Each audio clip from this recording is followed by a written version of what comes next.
George Magnus with us. This is an important interview. Here's the book, the latest book from the prolific writer, Uprising, which is simply that divide between the emerging world and the developed world. And we welcome George Magnus of UBS. George, with the news of AT&T, and I think this plays right into your book, Uprising, they're not having antitrust debates in Brazil, are they? Is this debate over AT&T and Deutsche Telekom and T-Mobile, is it another indication of how we cannot compete with the uprising you see in the emerging markets? Well, to be honest, Tom, I'm not fully familiar with the details of the AT&T story you were just referring in your package. But no, it's certainly true that in some of the big emerging market competitors like China or Brazil, for example, I don't think they're too worried about antitrust issues as we might be. Certainly, we may have more reason to pay attention. Actually, if it is a competitive issue, it probably makes a lot of sense to make the decision which the administration seems to have done. There might also be an employment issue involved, which I'm not, as I said, not familiar with the details. Right. But we have very, very different issues to address than our emerging market competitors. This is fabulous, folks. And I featured George Magnus on Econo Chat at Bloomberg Business Week last night. Let's bring up, first of all, the mess we could be in. Here is Japan. This is the dreaded first chart today, and it is nominal GDP in Japan. There it is. And George, the Japan boom, and this is what everyone wants to avoid. What is the Magnus prescription to avoid Japan's nominal malaise? Well, the prescription follows from the diagnosis, and my diagnosis is, this is not just a kind of a temporary cyclical problem we happen to have run up against unexpectedly, but this is a crisis of capitalism that happens once in a generation. So the kinds of things that we really need to pay a lot of attention to are job creation, and job creation. Because we ain't going to create demand in our economies which will help us get over the debt problem if we just go down the austerity route. And if we cut people's taxes, it's a nice thing for individuals, but actually a lot of people will simply pay off their credit cards or try to save money to pay down their mortgages. So we need to create jobs, and that's really the litmus test. Here's the must-read, folks, for the end of August. Bring it up. I featured it already. This is George Magnus. Give Karl Marx a chance to save the world economy, to build defenses against the risk of falling into deflation and stagnation. Central banks should look beyond bond-buying programs and instead target a growth of top-line nominal GDP. George, I saw the hate mail you got from this Bloomberg View op-ed piece. You really hit a third rail with a citation on Karl Marx.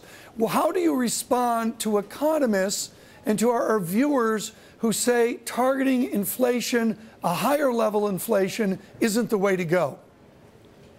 Well, I say that there's a huge amount of paranoia about inflation.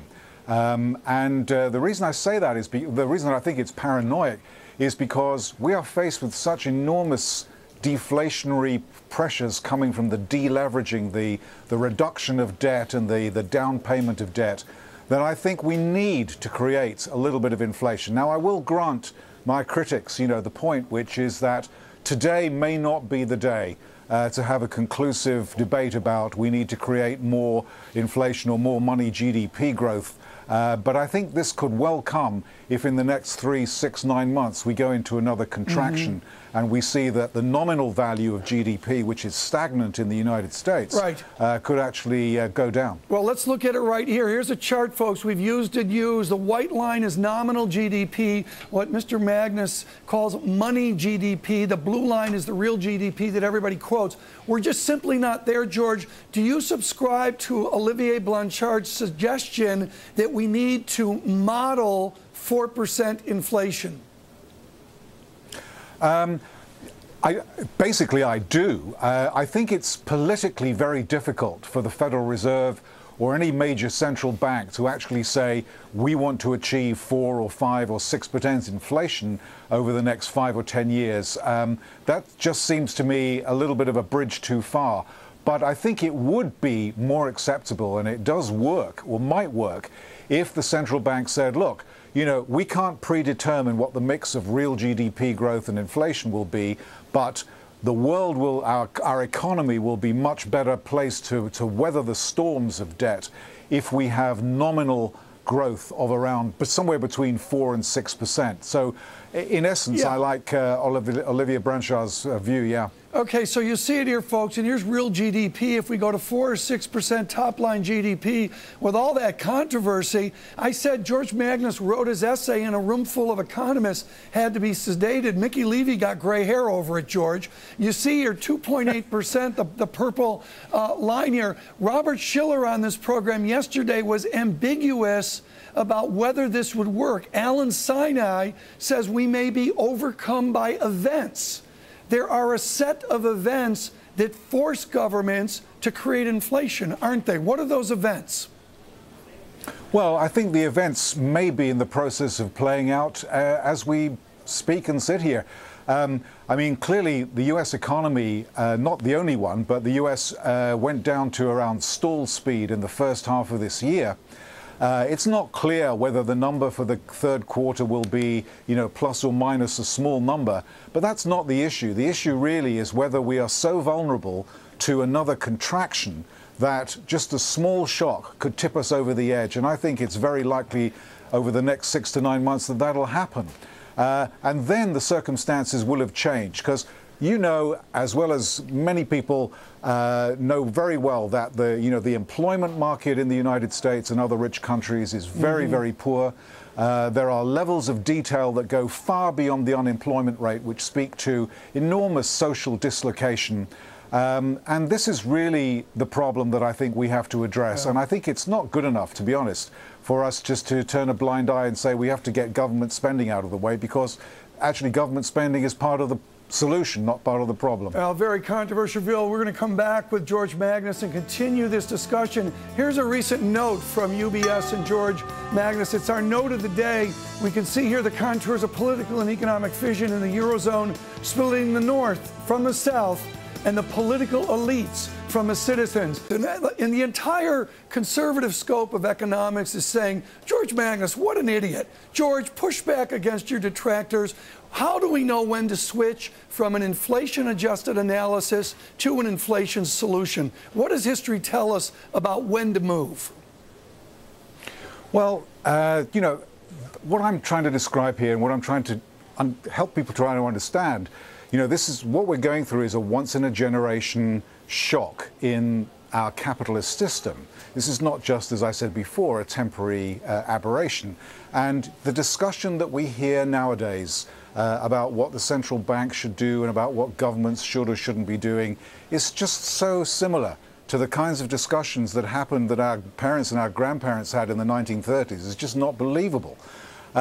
So what has to happen? I think we have to, basically, we have to see the whites of the eyes of another recession or contraction and a further, you know, significant increase in the unemployment rate for people to understand what needs to happen. Sarah, be sure you banner that whites of his eyes. That captures it perfectly. Here's a chart, folks. You're going to see this a lot, particularly as we go to the Republican debate in Hanover, New Hampshire in October.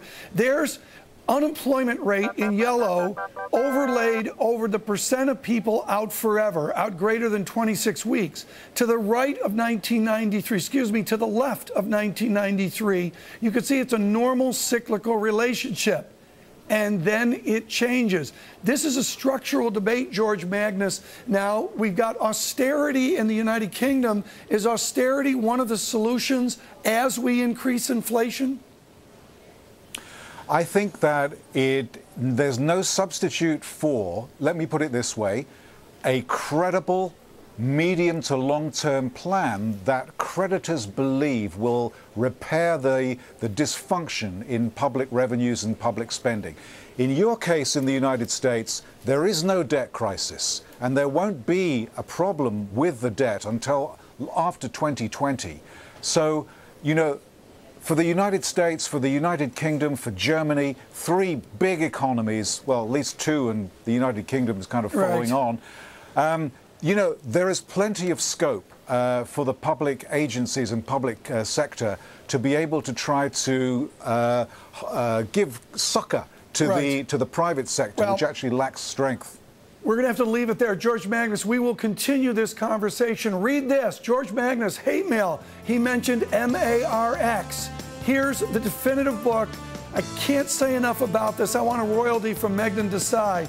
Lord Desai's magnificent Marx's Revenge. Read it. Surveillance Midday.